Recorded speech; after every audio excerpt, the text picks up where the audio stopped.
Hey there, John Zarbock with BioFit. The purpose of this video is really just to explain what the machines are capable of doing, what a perfect workout or what are we trying to accomplish in every set, in every exercise, every repetition, and every session that we give. Why do we claim that we're a 20-minute a week exercise results-based formula for gaining strength and muscular endurance and ultimately improving the quality of life of the clients and the customers that we have?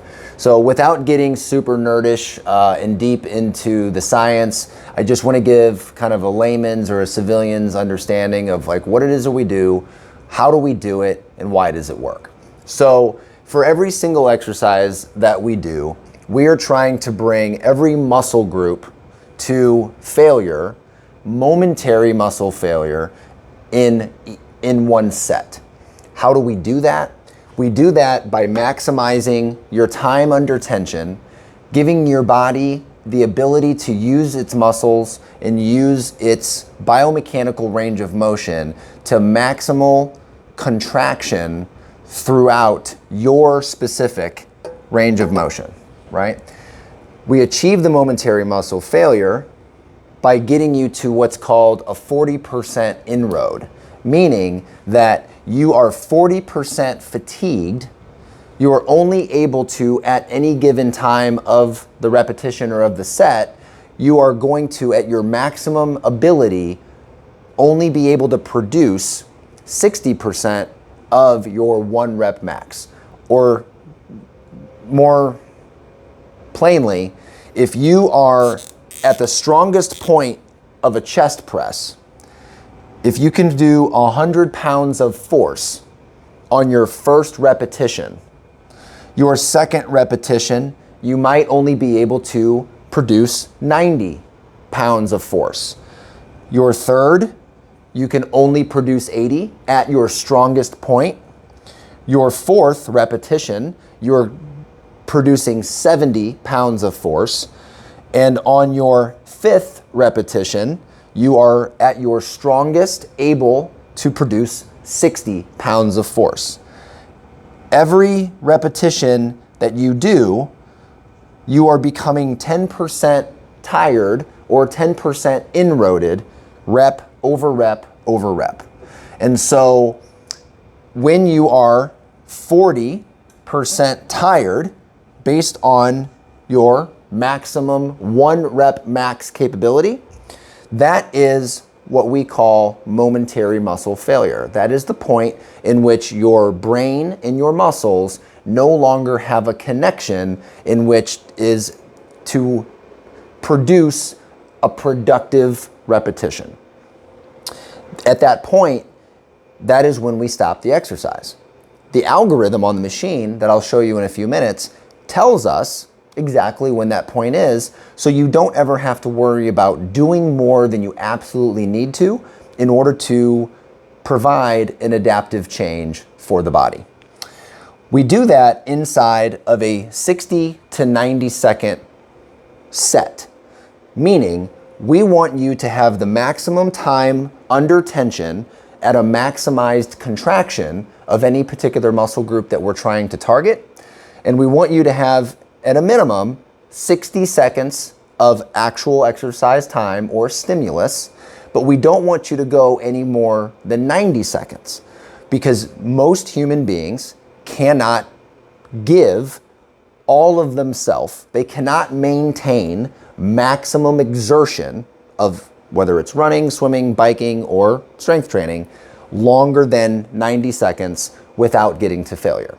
And so that when you are able to achieve 40% inroad, or you become 40% tired, and you have done that inside of this 60 to 90 second threshold, what that will graphically depict, and again, I'll show you this in a few minutes on the machine, what that will graphically depict is a 45-degree slope of inroad and fatigue, telling us that you have achieved the minimum effective dose of the exercise stimulus for your individual bodies. Now, the 3 things that we are wanting to also incorporate is a maximum amount of intensity, meaning that you are pushing or pulling into the machine the maximum amount of what you can at any given moment or any given second through your range of motion, and achieving a 10% inroad. And that's not easily done, and it doesn't happen all the time, but it's the goal that we're trying to get to in order to, again, produce the perfect set or the perfect exercise. And then lastly, and quite could argue probably most importantly, is we have to be able to breathe properly. We have to be able to change the neuroplasticity of the brain, and we have to retrain the body in order to have a continual flow of oxygen and blood into the muscles and not hold your breath while you're doing the extraneous work. And so retraining and reteaching people how to breathe properly while they are maximally contracted over the course of that set or the course of that exercise is extremely important. But we can achieve what it is that we're setting out to achieve for every client, for every exercise, for every session with this, in the hopes that we over time get better at doing this. And once we do that, the results are basically guaranteed. A strength increase of anywhere between 20 and 30% is very achievable and almost inevitable inside of 4 to 6 workouts. I know that sounds very hard to believe, which is why we give a free demo and a free week of sessions and exposure to every single person who is interested in coming in. The technology is extremely revolutionary. It's very disruptive. It's very new. And the claims that we make, I understand how crazy they might seem, but I can promise you that once you experience this for the first time, you and your body will viscerally be able to comprehend and understand why our algorithm, our process, and our system is unlike anything that you've ever experienced. So I welcome you to set up a free demo at any of our 3 locations.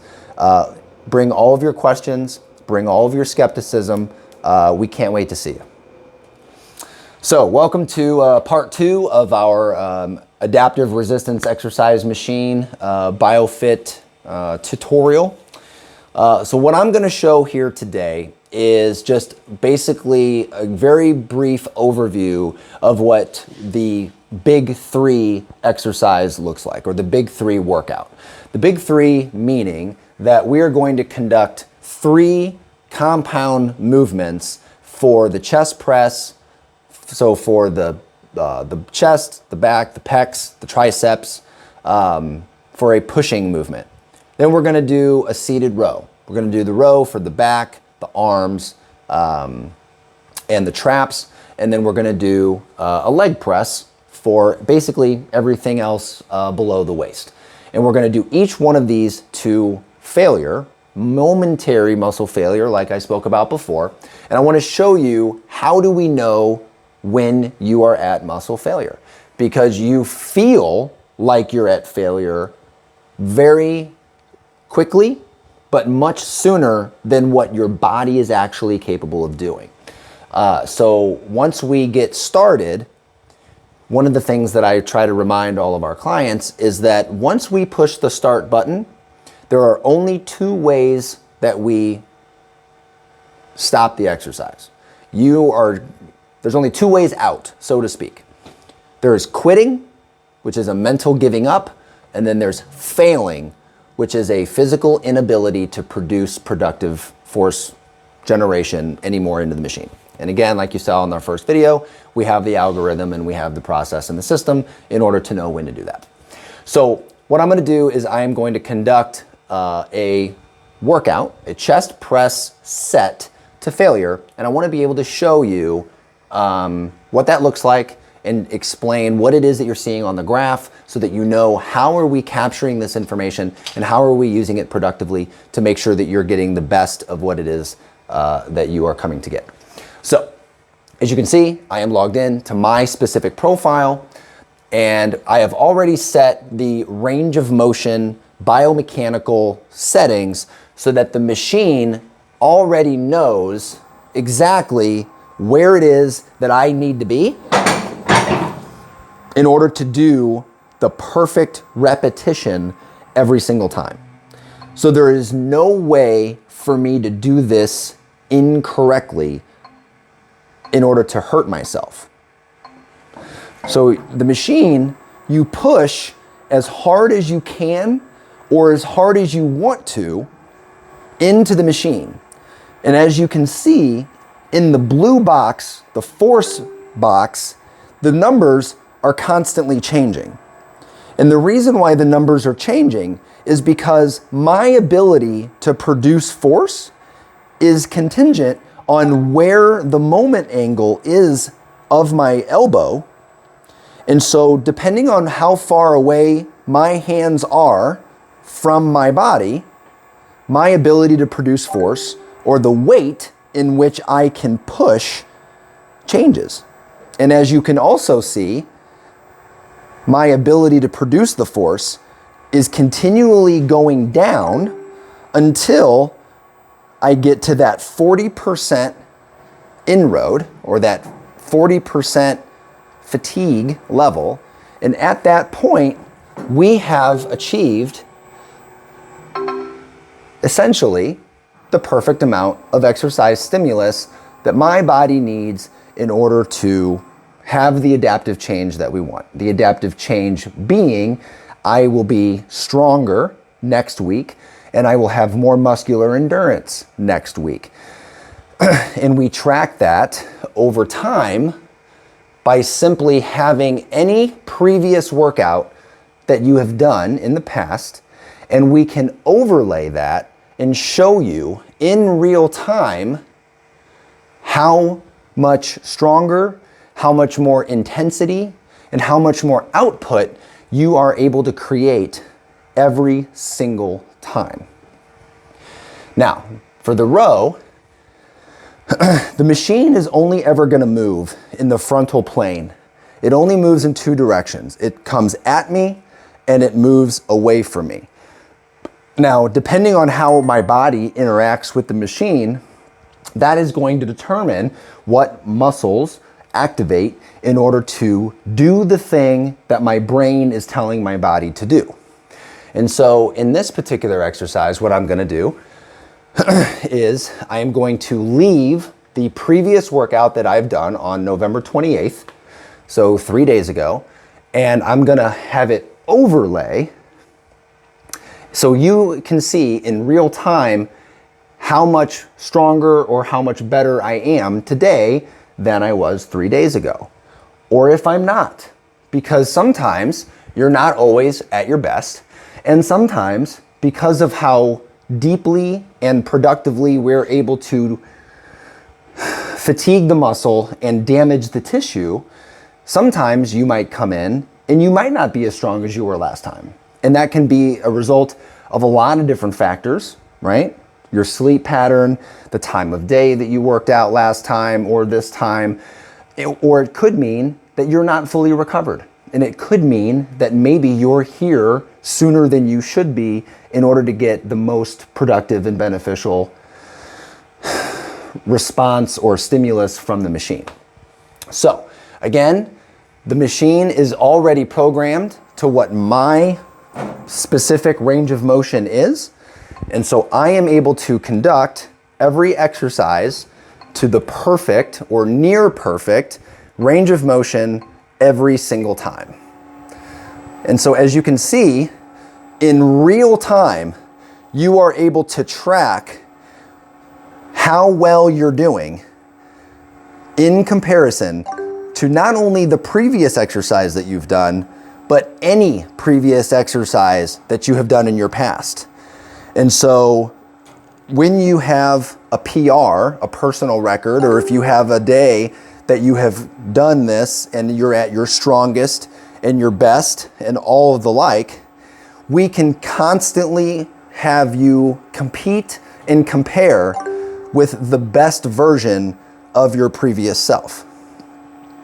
And so as you can see, the output continues to go down to zero And so I know at any given time what the goal is, what it is that I'm trying to achieve. And as you can see here, I was able to perform the same amount of output. I ran the same race. I moved the same pile of rocks, so to speak, from point A to point B, but because I was significantly stronger than I was last time in my concentric movement, meaning pulling it back to me or creating that force, and I was able to keep the contraction of the muscle longer and stronger, it resulted in my intensity going up, which allowed me to finish the work much sooner, almost 18.5 seconds faster than my previous exercise. So I ran the same race, I ran the same distance, but I ran it faster and stronger, thus getting the same amount of benefit, but in less time.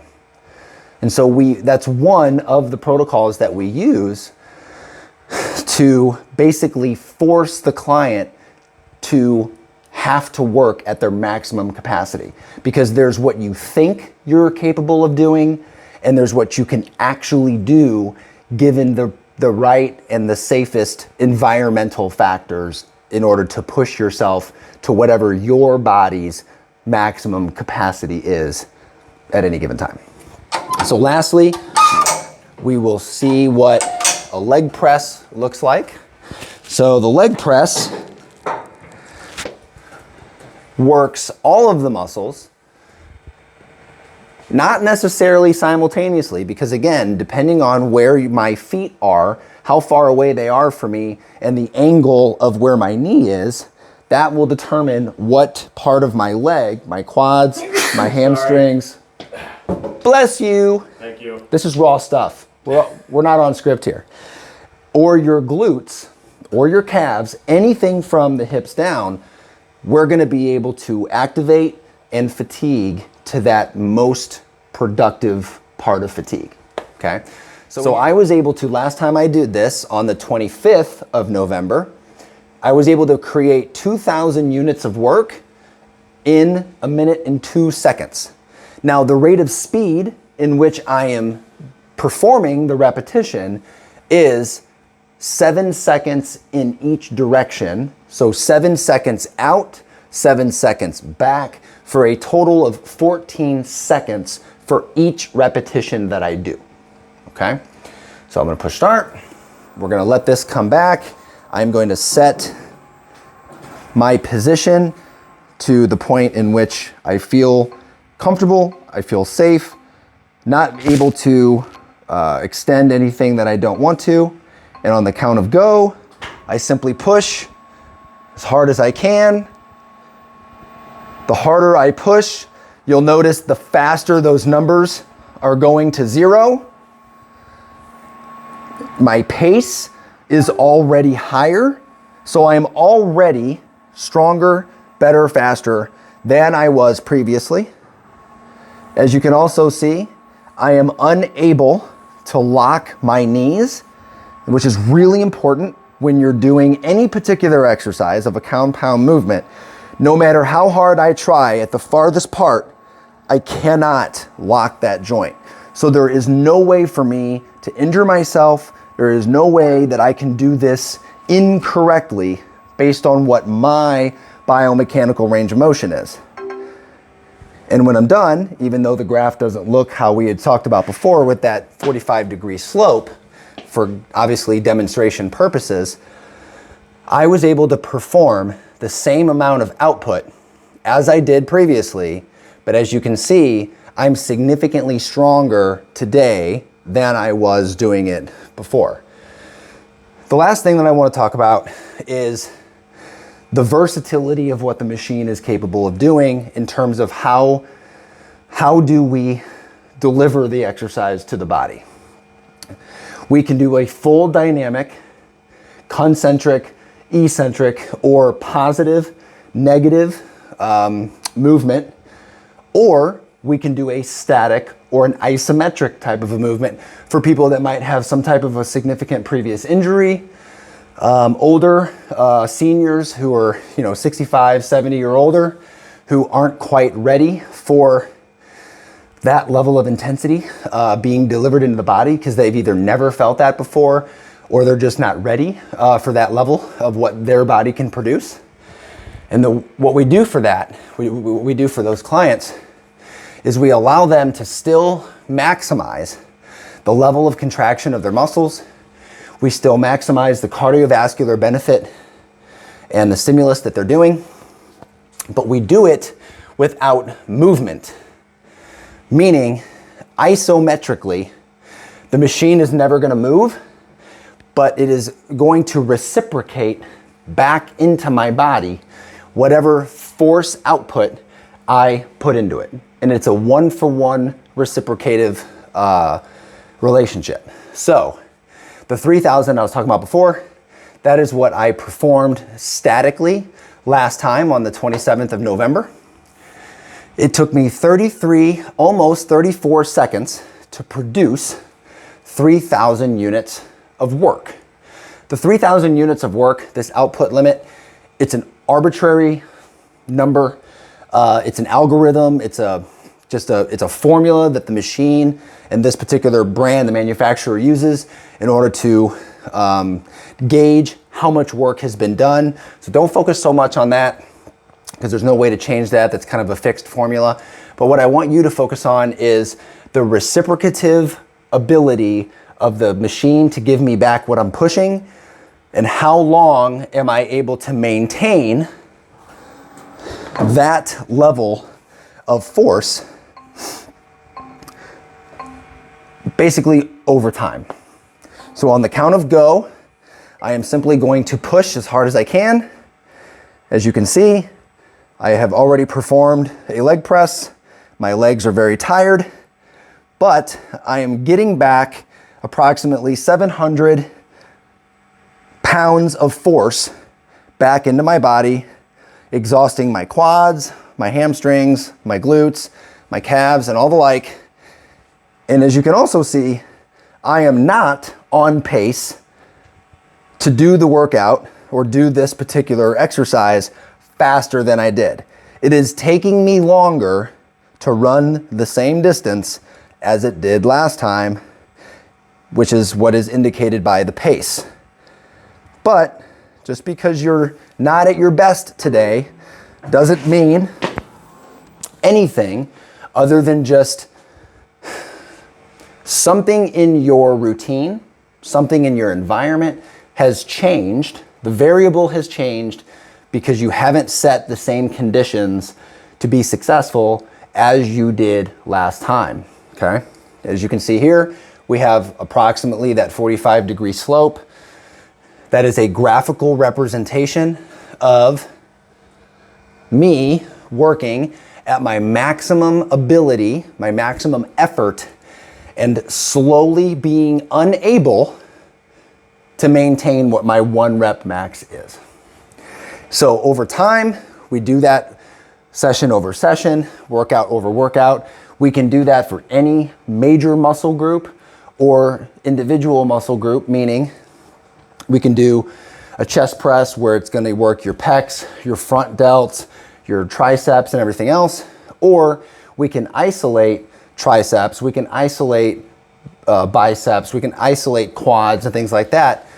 But because of the way that the body interprets the stimulus, and because of the perfect amount of damage that we do to the tissue, the fatigue that you experience, there isn't the necessity to have to do isolative exercise, but we are capable of doing that if it's something that the client wants to experience, or if there's a certain muscle that we want to strengthen individually so that you can do compound movements more effectively. And as you can see, I was able to conduct the big three, a full body workout with kind of a supplemental static leg press in just about 3.5 minutes, averaging just under 60 seconds per set, total sets, 4 exercises, time at the gym or time on the machine, 13 minutes. So the big thing that we like to talk about here is you're never going to spend more time doing the exercise or spending any more time here than you absolutely need to or want to. You could be in and out in 15 minutes. You can come in, hang out, and be here for 5 hours. You're not going to work out for 5 hours, but you can come in and hang out. We like to think we have a pretty good community, and we set the environment to want to hang out and be fun. So, but the point is, you'll never be here longer than you want to be, and you'll never do more exercise than you absolutely need to. You'll never experience a diminishing return of your workouts or of your exercise ever again. And as soon as we know when you have reached the momentary muscle failure and the minimum effective dose of the exercise, you're done. And you don't have to worry about hurting yourself. You don't have to worry about doing it wrong. You don't ever have to worry about undertraining or underloading or overtraining ever again. So thank you so much. I hope you enjoyed this tutorial, and I'll look forward to seeing you at our first demo.